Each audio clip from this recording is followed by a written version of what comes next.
Ladies and gentlemen, welcome into Three Men Talking Fantasy Football. And in this case, two men. I am back here with Mr. Tom Lang, and I'm Mr. Bill DeCoustas. How you doing? Welcome back, Mr. Lang. Thank you. Thank you. It's been a crazy couple weeks. Glad to be back here to talk some football and get back into the realm of things. Fantasy football is not just September through February, or actually technically September through early January. Um, it is all year round. Fantasy football is life, man. Absolutely. Yep. And we are coming to you guys in the middle of the off season. We just finished our entire series going over the top finishers from the 2024 season, all the major positions. We were pretty in depth about how far down we went down in depth on each of the individual people. Um, so now we're going to be getting into some looking forward, and maybe at some point once we get through some of these episodes we'll be touching on strategy, we'll be Yep. touching on what to look for. So most notably in this episode we'll be starting our early look at ADP, And and in this case. before we do that, I just want to piggyback off of last week's show. Sure. In listening to last week's show, there was a comment that was made by one and only Johnny on the other side Mhm. about you guys were talking about a aforementioned Derek Carr.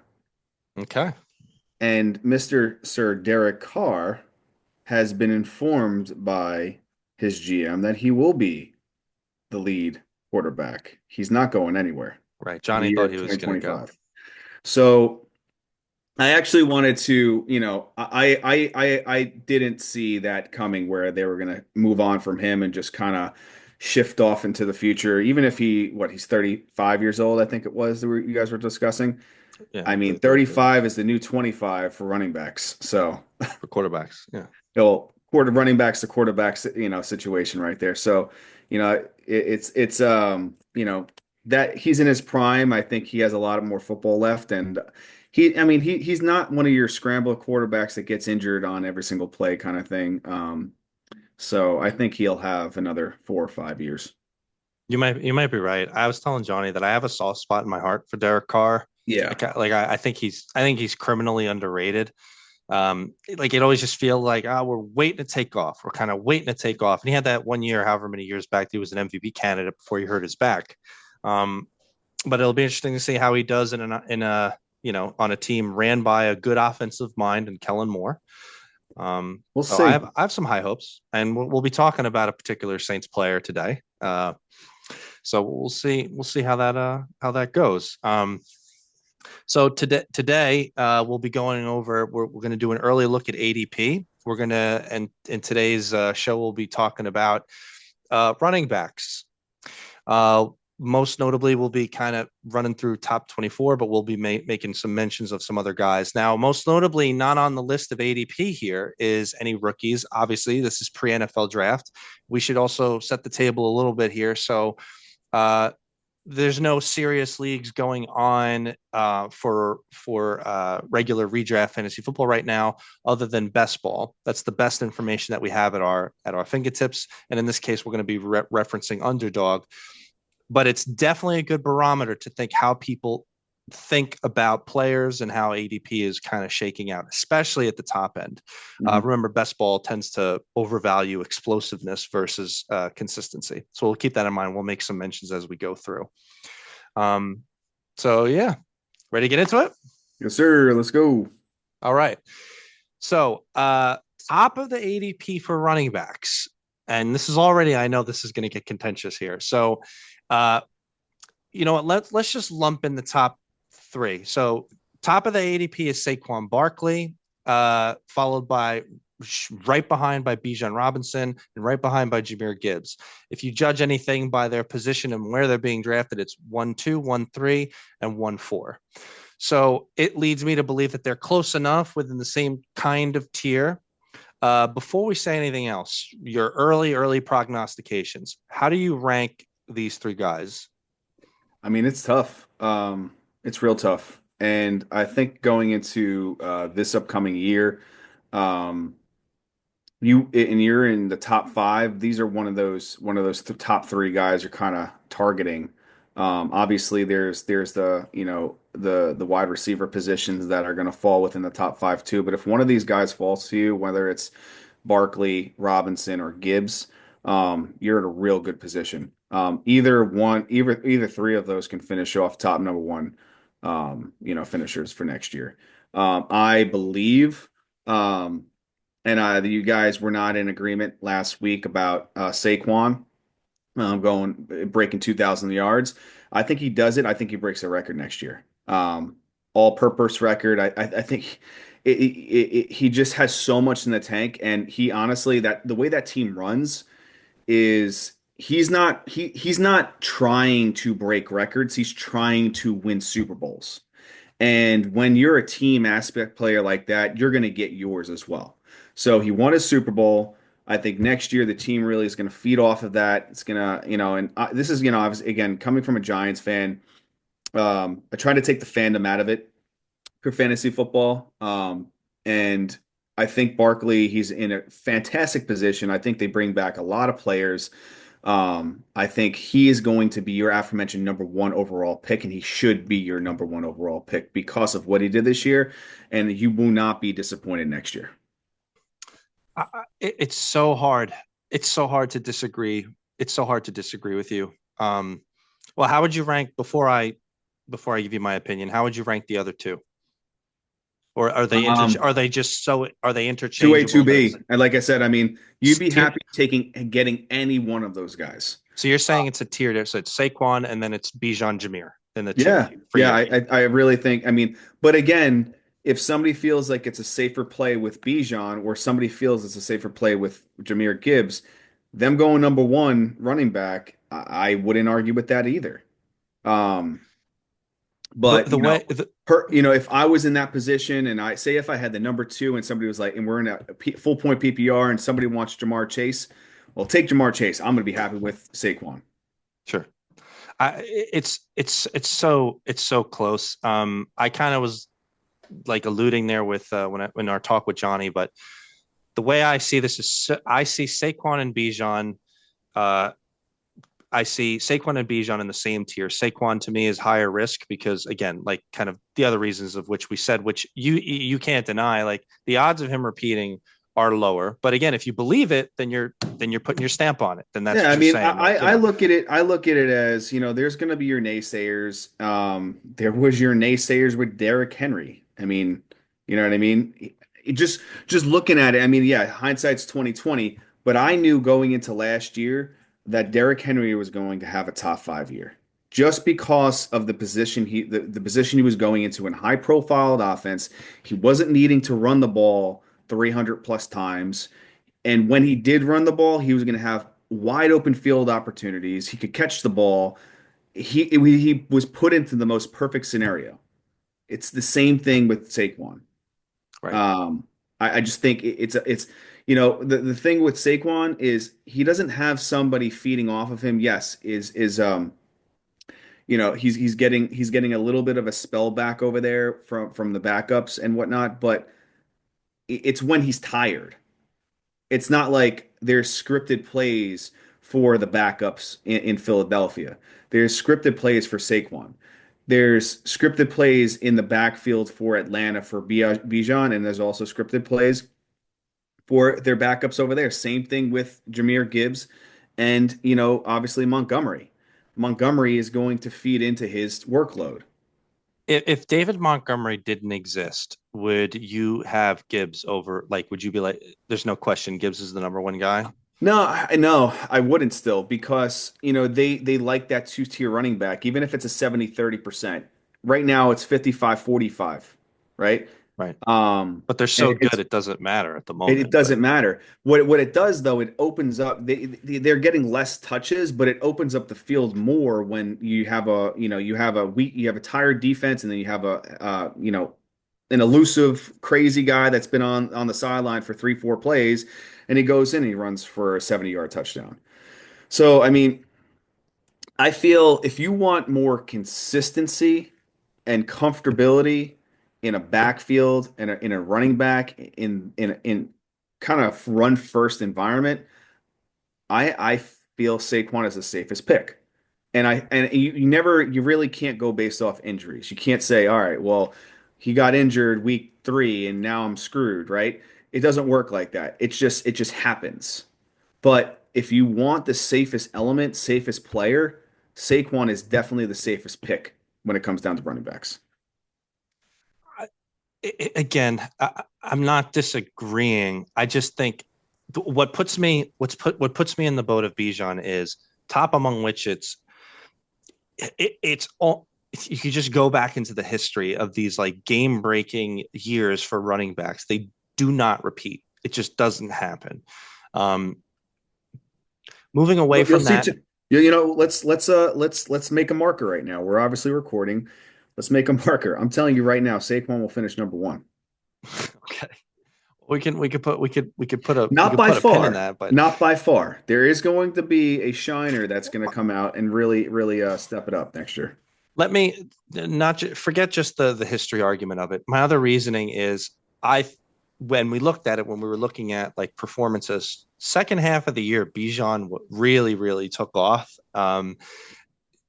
Started getting like Raheem Morris started getting the offense in a place that he wanted to, and eventually they replaced Kirk Cousins. He looked just as good with Michael Penix, and maybe along with now, and I'll get back to Barkley in a second. Like we're talking to your point, what we say all the time about wide receivers, it's targets, volume, right? Well, the volume king here is Robinson. There's no question about it. He's going to end up with the most volume. The only player on here that might get close to him will be Barkley. Now, I'm was saying to Johnny that my opinion is I think that there's going to be some regression. I think that Jalen Hurts is going to be passing just a little bit more. On top of the fact that Saquon, the odds of him repeating are low, like I that. don't think that the Philadelphia Eagles offense needs to change anything. Okay, well They then don't need to change anything until it's broken. Don't it's like, you don't fix a wheel if it's not broken. this is such a razor thing. What our audience should therefore understand is that if like I would be happy with pick 103, basically Yeah. in a draft, Yeah. And honestly, and again, even 104, right? yeah, you 102, 103, even 104. You're gonna get a running back at 104. Right. You're going to. Even if it's a half point PPR, you're still going to. You never know. It could be a standard league. Somebody may want to take that highest profile receiver because, and it might not be because it's PPR or non PPR or whatever it is. There could be bonuses involved. It just depends on the strategy of the system, what it is. So, I really think one, obviously, you have to go Saquon, and then 2 and 3, you're kind of teetering between Robinson and Gibbs. That's fine. And my opinion is number one, pick what you like between Bijan and Saquon for the reason. Just be prepared Again, yeah, to you say that. have to. And I and If you but the can thing is that you and articulate, I if you believe that Bijan is just the stronger back, think take go him. with it. That's fine. Well, you could say that about anybody, but like I'll say this though, people could listen to us. Tommy and I are both in agreement that both of those guys are ahead of Jameer Gibbs, however much ahead, however you want to call it. But yeah, like if we were in those positions, Jameer would fall behind. But Yeah, I again, mean, don't go out there and draft Christian McCaffrey number one overall. Let's just put it that uh, way. He well, doesn't we'll earn it. get we'll get to him. So there we go. So that's your top three guys, and then there's just basically a serious tier break here. Now let's point out. So again, we're reviewing ADP here. When the best we have is best ball. Now, best ball does, like I said, they tend to skew in favor of explosiveness, and they tend to skew in certain cases in place of wide receiver. That being said, this is a serious trend that we've been seeing where it just in general about how rankings are going. That you have Jamar Chase, Saquon Barkley, Bijan, and Gibbs, and then it's a tier break of guys that you would be looking at trying to get, depending on if you're trying to avoid ending up in a wide receiver situation in which running backs are becoming more and more scarce. So that's why I bring this up to say that the fourth ranked running back on ADP currently is Devon Achan going at 112. That's a serious difference between Mm, where Gibbs, Robinson, and Barkley is. I don't like Now, it. I, what's that? I don't like it. You don't like it. And now you were higher on HN than me and Tyler were when we were talking about this, though. Yeah, I mean, I mean, I've been high on him, but not that high. I don't believe that he deserves to be that high. I would take Derrick Henry over Devon Achane You think Derrick all Henry day. deserves to be the fourth? Yeah.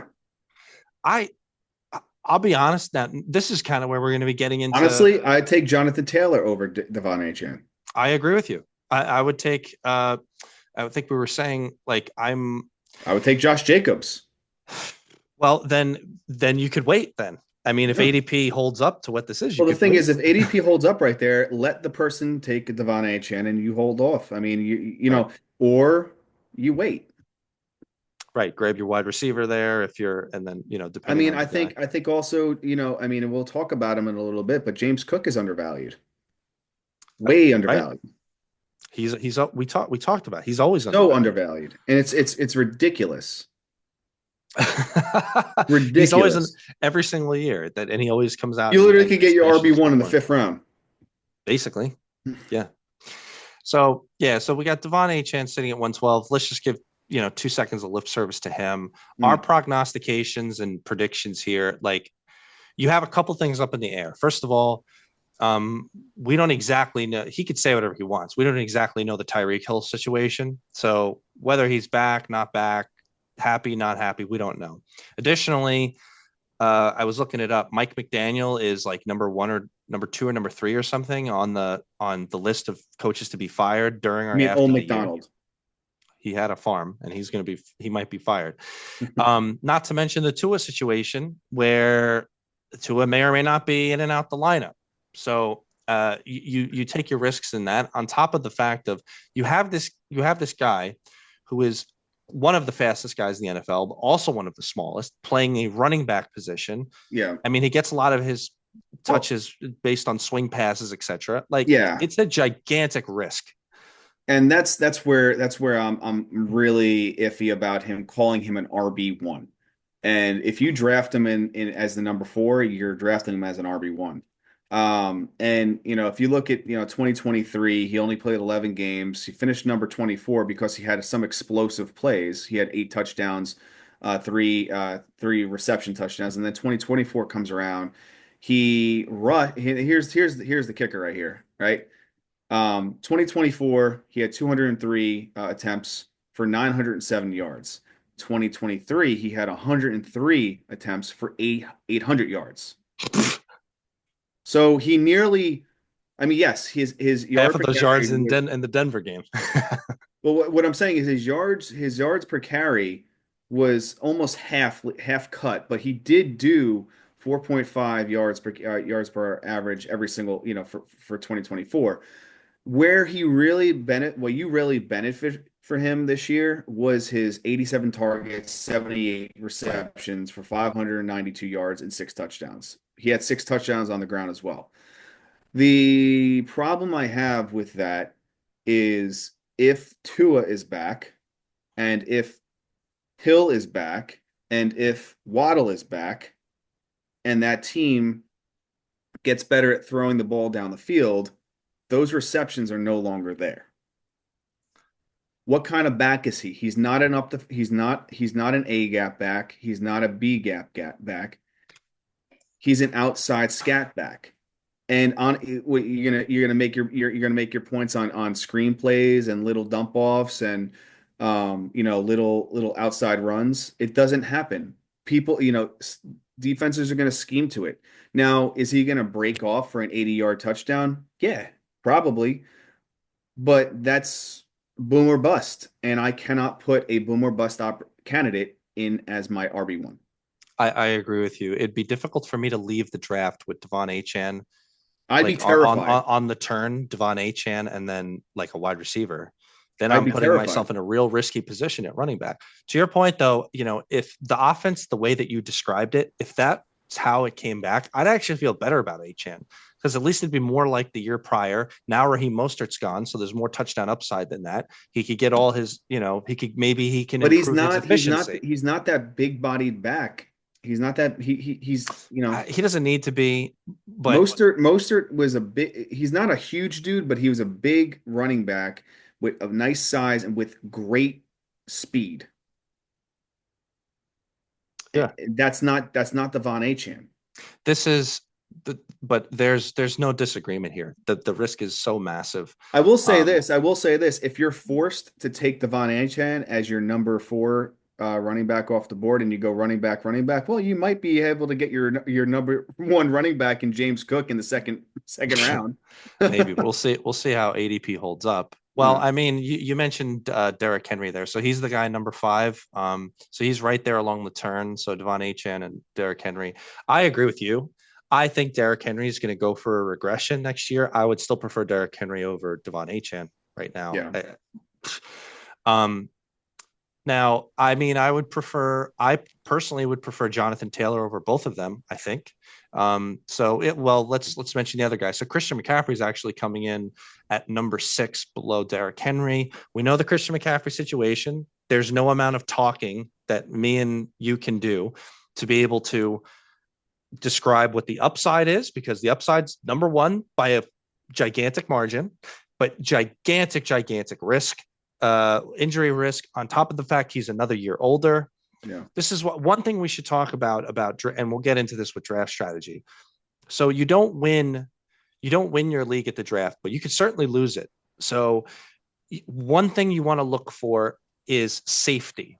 So try to get yourself guys that, I mean, anybody could get injured. It happens, but like where your risk is low. That's why I was telling you, it's one of the reasons why I prefer Bijan to Saquon. There's a little bit less risk there. Maybe there's a little bit less upside, but I know he's not failing. I know he's not failing for the next year. Christian McCaffrey, I do not have that. I don't have that safety feeling.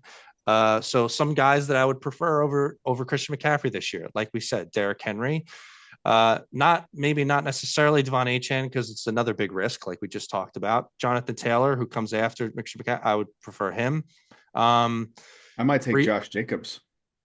Josh Jacobs is an option. I would have to think about it. I know that we'll get into Josh Jacobs, but it might be touchdown regression. Brees Hall, who's farther down the list. Here's But the again, thing. Here's the thing, right? So I don't see Christian McCaffrey falling into the middle of the pack second round.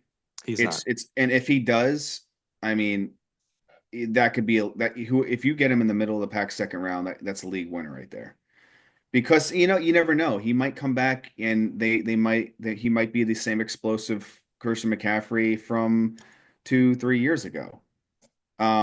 He had a pretty much basically a whole year off from the injury. He did come back midseason, which was obviously a positive element of his play. But then then they shut him down because they weren't winning games. I just think that he has the opportunity. I mean, like when the week 10 when he came back against Tampa Bay, he was the number 11 running back. He only put 13.7 points, half point PPR. Seattle week 11 he was the number 16 and then 31 and then 34 against Buffalo, and he only played 25% snap share against Buffalo, and then he was shut down again. Um, Again, I think they shut him down because there's no risk for injury anymore. They didn't need to risk him. They weren't playing for anything. They were already done. That was the biggest flop of the NFL season, I think, was the 49ers. Obviously they had a lot of injuries, across the board. But yeah, Like Christian where do McCaffrey, you draw the line with risk? Like you said, the middle of the second round, for example, I right? mean, it's hard because I mean, you don't want to pass on Christian McCaffrey, but you also don't want to take him. And I think where he is going to be drafted, I think he's going to be drafted end of first round, early second round. Wow. And I think there is a potential play where if you are able to draft him at the 12th pick, let's just say, and then you were able to get, another stud wide receiver, it's going to be it might be crazy because he might come back and, you know, have an explosive year. It's very difficult. It's Would you, hard. It's hard to tell right now. I really have to see in this offseason what everything says about him. because if he comes back and he's healthy, well, then he's going to bump up. If he's 100% healthy, there's no restrictions. He'll be above Devon Achane. Oh, definitely. Yes. But I can't see him getting into the Barkley Robinson Gibbs tier. no, no, Don't no, no, see no. that happening. He will not be a tier one. He'll be a high end tier two. Higher than But Henry. I think Henry is above him. Okay. I Well, would feel more comfortable with Henry based on strategy of how the team plays, and how they use him. And it's not, they're not overusing him kind of thing. Henry's not the vocal point of that offense and he was the vocal point of that offense when he was on Tennessee. let me give you this scenario. Let's say the draft is going on. Jamar Chase and a bunch of other wide receivers are off the board. Barkley, Robinson, and Gibbs are off the board, and Henry goes off the board. Now it's early second round, early to mid second round. Some more wide receivers went, and let's say somebody took a shot on Achan. You would take the shot on McCaffrey instead of maybe grabbing Taylor. Are there any backs other than Barkley, Robinson, Gibbs, or Henry that you would consider over McCaffrey? I can't risk taking Bucky Irving over McCaffrey. I can't risk based on scenario in this offseason. We'll see what happens with the Rams. I can't risk taking Kyron Williams over McCaffrey. Um, I can't risk taking Breece Hall, even though he's going to be the vocal point of that offense now, over Christian McCaffrey. Christian McCaffrey is it. Well, then Unless, maybe at that point, you're going to feel more inclined to take a wide receiver there. At that point, if yeah, you but it's hard to pass on a guy with that talent at that point. Like, what is the wide receiver I'm going to take? Brian Thomas? I can't take Brian Thomas over Christian McCaffrey. well, I bring it up because early, let's say early to early mid second round, your first round pick was not a running back. It was going to be a wide receiver. So, like to your point, you probably obligated into a Christian McCaffrey pick at that point. Because otherwise, unless you're making the commitment, okay, it's wide receiver, wide receiver. I'm going to go zero RB or something, you Yeah. know. So it's a difficult question. I agree with you. If he comes in and he's healthy and I would he's just, not going to Germany for a foot doctor, he's probably yeah, going I to get know. move up the I'll ADP I'll board. just I'll just say I'd rather I know we could talk all day about Chris McCaffrey because we know, but I don't want to shoot sunshines and rainbows and butterflies and all that stuff right now because we don't know what's going to happen. I'd rather dedicate more time to analyze Chris McCaffrey's injury throughout this offseason. And then when we're doing ADP down the road, after the draft, I think at that point we'll be able to finalize something where we're looking with him. To be honest, we could see exactly what's happening. Again, I'm very indecisive because Sure. we don't know. It's the unknown. But the positive, like I said, the positive part of it was he did come back in the middle of the season. They shut him down because they weren't winning anything. So that's positive right there. So I don't think there's any negative regression on his return. Yep. I'll tell you this. If Jonty is drafted by Dallas, I'll probably have Jonty ahead of him. we'll get, we'll get to we'll see how the draft goes, but yeah, I don't think Christian he's going to McCaffrey. Dallas. We'll see how that goes. So as we mentioned, coming after McCaffrey. So McCaffrey was 6, coming in at 7, with an ADP of 208 is Jonathan Taylor. Now, like I said, now we start getting into where wide receivers are a bit more valuable in best ball. So we'll try to shy away from exactly, where things are, but that's where he's at, an underdog. I feel very confident about Taylor next year. I would feel much more confident with Taylor as a back than McCaffrey personally. Um, Now, you know, take of it what you will. The Richardson situation. I mean, running quarterback. They won some games. I mean, Richardson looked like he was improving, but Taylor's a great back. He's already finished in his history as a running back, as the running back one, Yeah. crushed it that year. So he's got it in him. I don't know what the hesitation is on him. Maybe it's just not as sexy a name, I guess. But Yeah, I mean, you got to remember, Jonathan Taylor was the number one overall pick, what, 3 years ago, the year that he got injured. right, right, two, And, whatever, 2 years ago, again, whatever. that and there's a lot, when you have injuries, you have injury regression, people feel a little weary on draft capital. Now, another thing that's in position with his draft capital is his quarterback play. Richardson obviously showed some flair, showed some flash, but I mean, he showed a lot of really poor quarterback play, and they didn't know what they were doing in the middle of the season. So when you do that, obviously Jonathan Taylor at that point is the focal point of the offense, 100%. But the problem is if they can't shy away from the run, well, that hurts him as well. You put 8, 9 men in the box, they're not going to be able to throw the ball, and if they do throw the ball, it's because somebody's open because they have 8, 9 men in the box. Um, Honestly, moving into next year, as of right now, if we're talking ADP, I would probably take Josh Jacobs over Jonathan Taylor, because Jacobs is in a better scenario. Now, Jacobs did go viral, saying that they don't have a wide receiver one on their offense. Even though they have Jaden Reed and all these other guys over there that are technically wide receiver ones, which they're not, which I agree with Josh Jacobs. Um, but I'll bet you do. I do. Josh Jacobs, I would take over Jonathan Taylor all day. I And it's because it's the volume.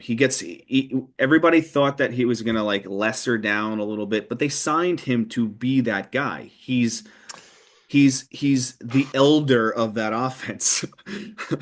let's parlay that into him. So yeah, right after Taylor, so Josh Jacobs, who's was just one spot behind him, And and they then they both have they Bucky both Irving. have good offensive lines as well. Like So that's the thing. my problem with I was all in Josh Jacobs for last year. I was taking him ahead of ADP. I kind of like was banking on the season that he had, and it took a little while, but eventually got there.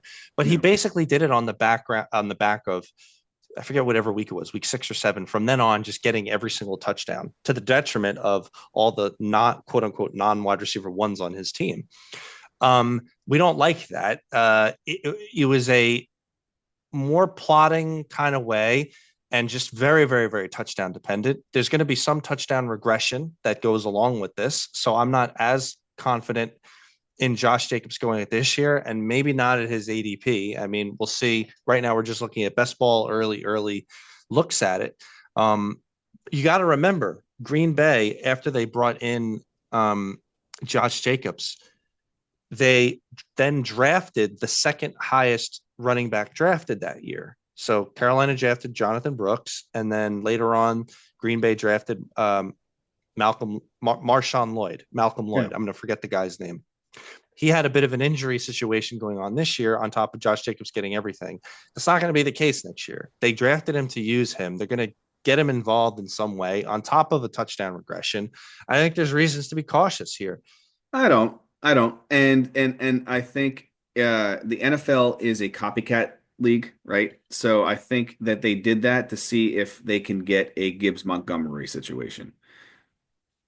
Possibly. They're also in the same division, so Yeah. it would only help that offense when they don't have a wide receiver one. So you'd say just early look now, you'd prefer Jacobs over Taylor. Yeah, Okay. But none of those guys would you take over McCaffrey? it's hard. Like I said, I can't have that conversation right now. I have to see what happens. Okay. If we all right, let's put it this perspective. If McCaffrey is 100% healthy because they shut him down this year and at the end of this year because they weren't going to win anything and they had no problem paying him $35 million for the rest of the year, to do so to get healthier for next year, I will take Christian McCaffrey over both those guys Okay. Um, and let's Devon talk. Achane. Speaking of question marks. So yeah, like let's move on to the aforementioned Bucky Irving, who's literally another just spot behind him. So What is this Marquise Irving? that's his real name. That is his real name? Yes. Nice. Never knew So Marquise Irving, starting quote unquote running that. back for the AKA Oregon's Ducks, Bucky Irving. By far the best rookie running back from this past year. So now, to Tommy's point, to your point from earlier, like it's a copycat league. So more and more teams are going to want these dual kill you running backs like the Lions have. And why shouldn't the Bucks go that route? With Bucky and Rashad White. Bucky was clearly the more effective back. He's got more years in front of him. He was Yeah. unbelievable.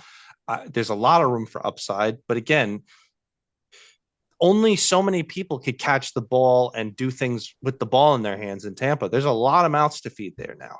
So, uh, there's reasons to be cautious. That being said, where he's at, I feel like some of the caution is built into his price. But I think I would prefer maybe some of these guys going after him over Yeah. him. You would not prefer Bucky over any of the people we've mentioned before, right? Taylor, No. Jacobs, etc. But you're on board with me with maybe some of these guys below him. You would consider over Bucky Irving then? Yeah, I would. And my prime reason is this. Now this could change next year, but I don't think it's changing because, White is another back on that in that backfield. My main issue is, obviously this was his rookie season. He came into this, but week one, 31% snap share, week two, 35, week three, 32. Then he got bumped up a tick, 42, 43.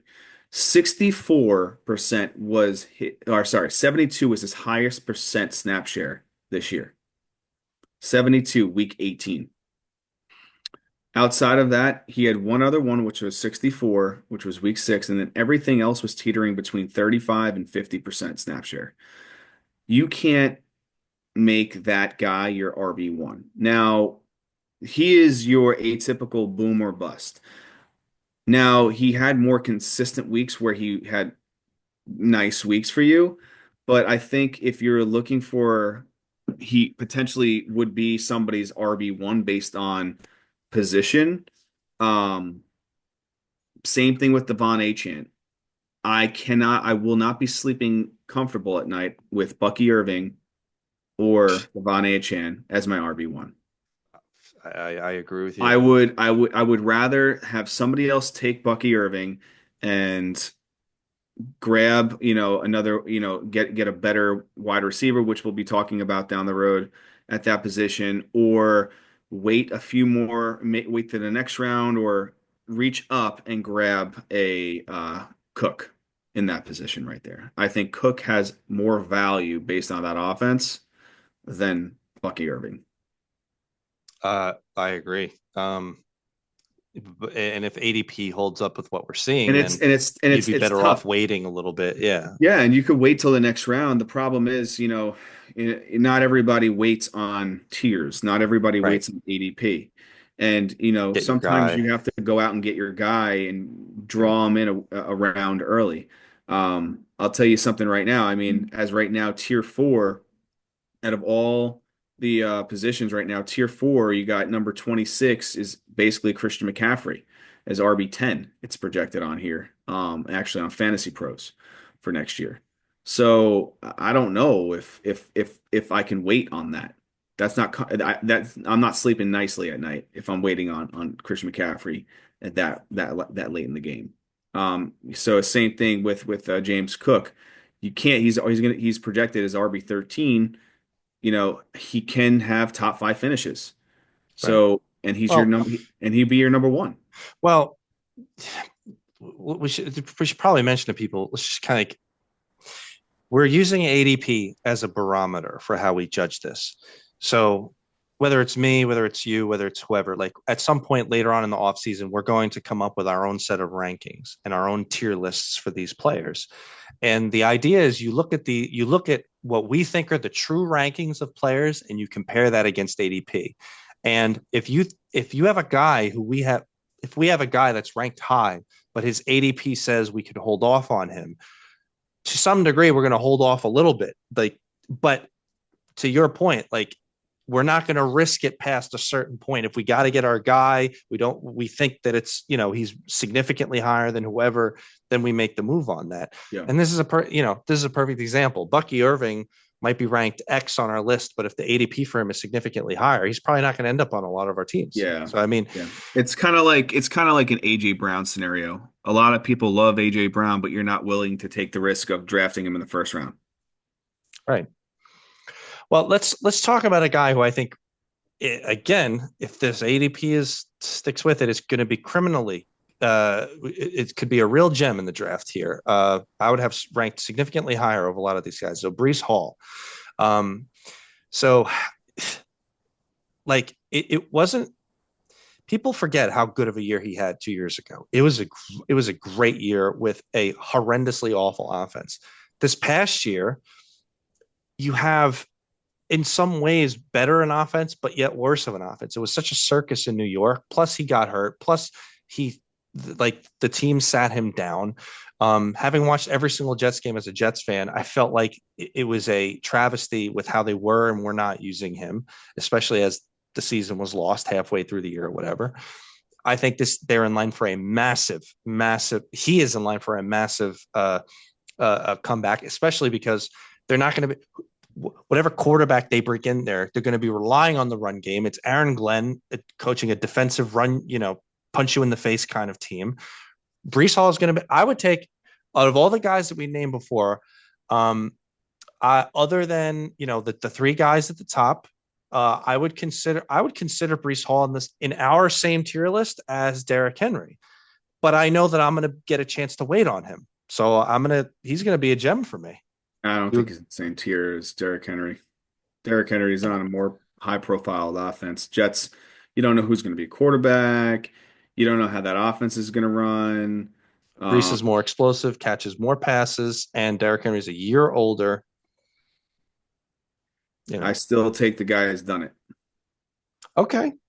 I mean, I would, but how about the other guys? So, I mean, if I like you can probably wait, was. you could wait on Brees or have to commit early to Christian McCaffrey. You know what I mean? I mean, I know the last two guys we're going to really chase on is Jamar Chase and Kyron Williams, and I probably Chase would Brown. Chase Brown. Sorry. Kyron, I think he no matter what the situation is, if Stafford is there or Stafford is not there, Kyron will be the vocal point of that offense. Again, Kyron has put up tremendous numbers. And I've poo-pooed on Kyron throughout the season, but at value, I would probably take Kyron or hold for Kyron than take Brees Hall. And it's not because I got burned by Brees Hall. Um, it's because I think that based on the situation, there's more of an upside when no matter what the situation is with Kyron Williams than there is with Brees Hall. Okay. Yeah, we should point out like what Tommy's saying with the ADP, like we're judging the ADP as to how we're kind of judging these guys. Like, we mentioned it before. I would take Brees Hall and Kyron Williams. I would take them over Bucky Irving. But again, if ADP holds out, then Bucky Irving will be gone before them. We'll make Right. out. I could have grabbed a wide receiver or something. So yeah, Brees Hall. Just after Brees Hall, we have not really mentioned him until now. Is Chase Brown, or AKA Jamar Chase, and says he mentioned. So my issue with Chase Brown, you've heard me talk about this before. I have two main issues. First issue is my comparison to the James Robinson situation, which you're on the same page with. I don't think that you think that that's going to happen. However, I have to see, like what you're saying with Christian McCaffrey, I have to see what's going to happen in the offseason with Chase Brown here. I have to see who they bring in, if they bring in anybody at all, their level of commitment, how the offseason works, how, what their utilization is, like practice reports, etc. I want to hear practice reports. I don't want to hear coach speak. Yeah. And then if that's the case, and I'm hearing all positive vibes, I'll be all in on him higher than what his current ADP is, which is The only coach running back speak 11. we're willing to listen to is Antonio Pierce, and he's no longer a coach. Don't you start. Don't you start with me. Oh, you were sincere about that one. Yeah, I could be Zamir White about that one just as well. But yeah, I'd be all in on Chase Brown. I'd be all in on Chase Brown over Bucky Irving then, if that's the case. I'd be all in on these guys that we named at the end, which is running backs 10, 11, and 12. That's Hall, Brown, and Kyron. I'm okay with all of them over Bucky Irving, and over Josh Jacobs personally, because I'm a little bit cold on Josh Jacobs at the moment anyway. Again, depends on what these offseason things happen. So here's a question for you. Okay. From a draft strategy perspective, okay, like pretty much universally half PPR, first four picks off the board in whatever order you want to count. That's Chase, Barkley, Robinson, and Gibbs, right? I So mean, your Jefferson pick, might pop in there too, and then sorry, Jefferson could pop in there. let's say the five picks or whatever. So my question is, and you've already established that Derrick Henry to you is the fourth back. How early in that first round would you be willing to take Derrick Henry? What Well, wide receivers? What wide receivers would you not be willing to take Derrick Henry over them? um, well, I'm taking Justin Jefferson over Derrick Henry. Okay. Since we're just talking those four. Mm-hmm. But if we're talking if it's at the fifth pick right there, it'd be tough to pass on CD. Um, but I'd still be okay with my pick with Derrick Henry. So the 106 is the earliest you would go. Yeah. Okay. Okay. I I think I And agree. I don't think I think that's where he's gonna finish too. If I don't think he's gonna overplay that. I don't think he will underplay that. I think he'll finish in that tier. I I think he's uh, the safest based on the situation. okay. The other wide receivers you would not take over Henry.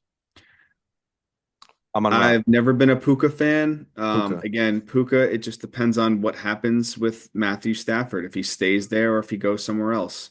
Let's say Um, Stafford leaves and they got Darnold in there. run. Okay. No, Um, that's a fair point. uh, I mean, at that point, Puka gets dropped down to a tier four. And Nico Collins, it's either Nico Collins or Amon-Ra St. Brown, and I'm still taking Derrick Henry for the value of running back over those two. Okay. So you don't think there's little to the narrative of like he's another year older. He's, No, like there's because they very said that little. for the past 3 years. He's I another know year it. older. He's a bruiser. He's gonna get hurt. Blah blah blah blah. The greatest thing is was put into a system where he doesn't have to run the ball. Well, he did though. He got like 1,800 yards. I mean, Yeah, yeah. But you know how many touches he had? uh, a lot. Yeah, 325, which was a lot. But that's what he always does. And if Yeah, but anybody's you know seen, what? They were clean touches. Clean touches. 5.9 yards per average. this That's a is first fine. down every two runs. If I'm listen, if I'm at like 106 or something like that, and you know me, I heavily value running backs, but like I said, I'm feeling so good about some of these kind of uh, second round backs that what they might end up in, that I'd be perfectly happy taking a top tier wide receiver, coming back around, and then taking the back that I want, which might end up being like, and to your point, whomever you think, if you think it's going to be Taylor, Jacobs, Brees Hall, Kyron, or whatever. For my opinion, I think, but again, just a team construction thing. It's a preference or whatever. Yeah. I mean, Amon Ra and Puka are not bad, you know, guys to start your draft with. I'd rather start Amara. Okay, yeah, you're low on Puka then, depending on the Darnold thing. Yeah.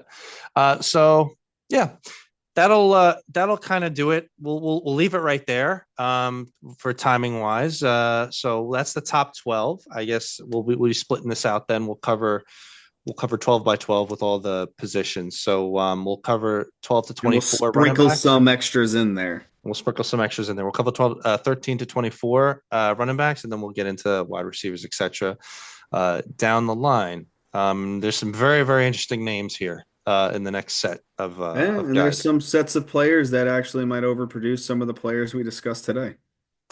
That's right. And we didn't, and like I said, we didn't. Jonte, I think I would take over some of these guys, but we'll see if Dallas or whoever drafts them. Who? Yeah, Dallas or whoever. Any closing thoughts? No, like we always say at the end of this, we really appreciate everybody that takes the time to listen to our videos. If you guys could please share, subscribe, and yeah, we'll see you on the next one. We'll be talking 13 to 24 and some sprinkle-ins, and yeah, just tune in.